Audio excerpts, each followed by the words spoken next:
some faces to the traffickers.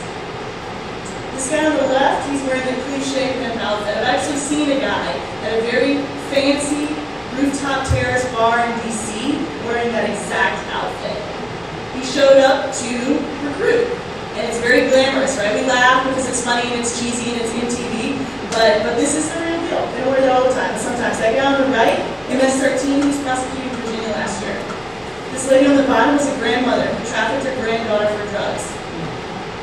This guy's more classically what we see. He's out of Arizona. He's got his custom-made jewelry, his nice shades, his nice hair, nice flashy car. This is the guy that most often girls see. Here's a couple quotes that really highlight their mentality.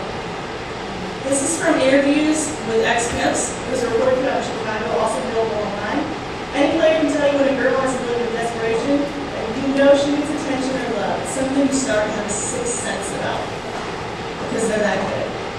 It's impossible to protect all girls from guys like I was, because that's what we do. We eat, drink, and sleep thinking of ways to trick young girls into doing what we want them to do. This is who they are.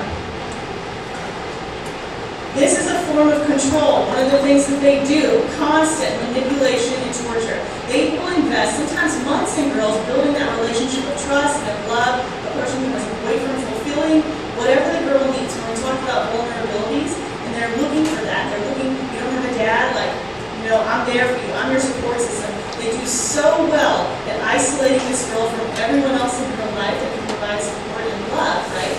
And so when that point comes that they turn them out into the commercial sex industry, then they exert a lot more force and control. You saw some of it in the video.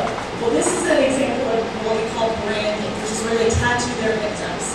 And so I put these pictures up here again because I want to give you a clear picture of what these kids go through. This girl on the left is a 12-year-old. She's got her pimp's name tattooed across her neck. This girl up here, she was the victim of an MS-13 gang. She's got a tattoo on the inside of her lip. And then this one on the right is this pimp out of Seattle. He came from a pimping family.